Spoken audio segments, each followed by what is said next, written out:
Isang madilim at maulang gabi noong October 26, 1992 sa Barangay Santo Cristo, Angeles City, Pampanga, dalawang magkaibigan ang saksi sa isang insidenteng yayanig at babago sa buhay ng isang kilalang action star ng pelikulang Filipino. Bandang alas 8 ng gabi, habang nagpapatila ng ulan ang magkaibigang sina Enrique Manarang at Danny Perez sa isang restaurant na ang tawag ay Manukan sa highway sakop ng nasabing lugar, nabahala sila sa pagdaan ng isang humaharurot na sasakyan. Ilang saglit pa, narinig na lamang nila ang isang tunog ng animoy mula sa isang malakas na pagpreno ng isang sasakyan at pagbangga nito sa kung anuman sa di kalayuan. Nagkataon na si Enrique Manarang ay isang miyembro ng Barangay Disaster Coordinating Council, kaya dali-dali nitong pinuntahan ang lugar ng insidente. Ngunit bago pa man siya makarating sa lugar ay nakita niya na unti-unti nang umeeskapo ang sasakyan na nadisgrasya. At kalaunan nga ay kumaripas na ito pahilaga. Naiwan sa lugar ang isang biktima na isang 40 anyos na balut vendor. Nasagi at nagkalat ang mga basag na itlog sa basang kalsada. Dahil dito, agad na niradyohan ni Manarang ang kapulisan. Bumalik siya sa restaurant kung saan nakaparada ang kanyang motorsiklo. Inihabili niya ang biktima sa kanyang kasama habang sinubukan niyang habulin ang kumakaripas na Mitsubishi Pajero. Naharang ang nasabing sasakyan sa Abacan Bridge. Lumapit ang dalawang pulis at pinababa ang driver. Ibinaba ng driver ang salamin ng sasakyan sabay taas ng dalawang kamay. Nang bumaba ang driver ay namukhaan kaagad ng mga pulis na ito ay walang iba kundi ang sikat na action star noon na si Robin Padilla. Oo, ang tinaguriang bad boy of the Philippine cinema. Noong nakababa na ito, habang nakataas ang dalawang kamay, bumukol sa kaliwang tagiliran niya ang isang baril. Nagulat ang pulis at noong akma na niyang kukumpiskahin ang armas ay hinawakan ni Padilla ang kanyang kamay at tumangging isuko ang nasabing baril.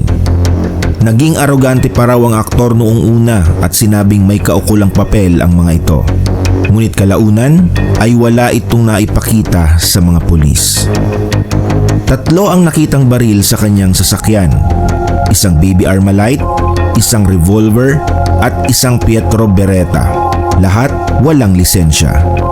Dahil dito, inaresto si Robin hindi na lang dahil sa pagkakabundol sa isang magbabalot, kundi sa isang mas mabigat na kaso ng illegal possession of firearms and ammunition.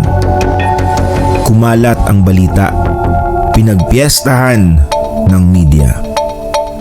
200,000 pesos. Yan ang naging bail recommendation para kay Padilla upang pansamantalang makalaya habang dinidinig ang kanyang kaso. Ngunit makalipas ang mahigit 1 taon, noong April 1994 ay ikinonvict siya ng 2 beses ng Angeles City Municipal Trial Court sa kasong reckless imprudence resulting to injury at ng Regional Trial Court sa kasong illegal possession of firearms. 21 years ang maximum sentence na kinaharap ni Robin Padilla. Dahil dito, imbis na sumuko ay pinili ni Robin na magtago sa kabundukan ng Camarines Norte at Quezon. Oo, sa maikling panahon ay naging pugante siya. Sa katunayan, ayon sa kanya ay nakianib pa siya sa mga kaliwang grupo ng NPA. Tiniis ang buhay malayo sa pamilya at kinang ng show business. Bandang huli, matapos makausap ng kanyang asawa noon na si Lisel Sicangco ay nagbago ang pananaw ni Robin sa mga bagay-bagay. Bunsod nito, sumuko siya at napiit sa New Bilibid Prison. Pagpasok ni Robin Padilla sa Bilibid, 3 magkakapatong na pantalon ang suot niya. Bakit? Kasi iba ang persepsyon niya sa pangungulungan. Naisip niya na kung sakali man na pagsasamantalahan siya sa loob, ay mahihirapan muna ang mga gagawa nito na tanggalin ang kanyang mga pantalon. Ngunit kabalintunaan ang nangyari. Imbis na gulo ay iba ang sumalubong sa kanya. Isang grupo ng mga bilanggo na may malalim na paniniwala sa Diyos. Imbis na bugbugin ay ipinag-pray over siya ng mga ito. Sa maikling panahon ay naging kasapi ng Jehovah's Witness si Robin. Ngunit isang araw ay may dumalaw sa kanya sa kulungan, ang self-proclaimed Sultan ng Sulu na si Jamalul Kiram. Oo, yung kontrobersyal na sultan na sinubukang sakupin ang Sabah, Malaysia. Matapos ang pagkikitang iyon ay nagpadala ng preacher si Kiram para ituro kay Padilla ang aral ng Islam. At ika nga nila, the rest is history. Nagbalik Islam ang bad boy ng Philippine cinema. Habang nangungulungan, sumulat si Padilla sa nooy senador na si Ramon Revilla Sr. at Gregorio Nasan upang maamyendahan ang umiiral na batas noon ukol sa kaso ng illegal possession of firearms. Base kasi sa PD 1866, maaari kang makulong ng 17 to 21 years kapag nahulihan ka ng di lisensyadong baril. Panahon ito ng nooy diktador na si Ferdinand Marcos Sr. Panahon na kung saan mahigpit ang lahat dahil sa umiiral na batas militar. Mula sa 17 to 21 years ay naging 6 to 8 years na lamang ang parusang pagkakakulong sa ganitong mga kaso. Ito ang rason kung bakit matapos lamang ang mahigit sa 3 taon ay nabigyan na ng pardon si Padilla. Kapag nakakalahati ka na kasi ng minimum na sentensya mo, ay pwede ka na mag-apply ng pardon o parol. Kaya naman noong April 1998 ay nabigyan siya ng conditional pardon ng nooy presidente na si Fidel V. Ramos. Ngunit ang conditional pardon ay hindi ibig sabihin na maibabalik na ang buong karapatan ng isang tao. Isa na rito ay ang bumoto at tumakbo sa politika. Kung gayon, siguro marahil ang tanong ay paano naging senador ang isang Robin Padilla? Ganito, taong 2014, nagsimulang ikampanya ni Padilla ang nooy Davao Mayor na si Rodrigo Duterte.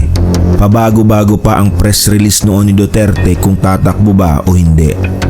Pero noong last minute nga sa pamamagitan ng substitution ay tumakbo si Digong sa pagkapangulo. Landslide, wagi ang Dirty Harry ng Davao. Ilang buwan matapos makaupo sa palasyo, pinatawan ng absolute pardon ni Duterte si Robin Padilla. Yun ang rason kung bakit sa kasalukuyan ay may Senator Robin Hood Padilla. Ngunit lingid sa kaalaman ng nakararami, noong naging Muslim si Robin Padilla, tumulong siyang pondohan ang isang Muslim cemetery sa Norsagaray, Bulacan.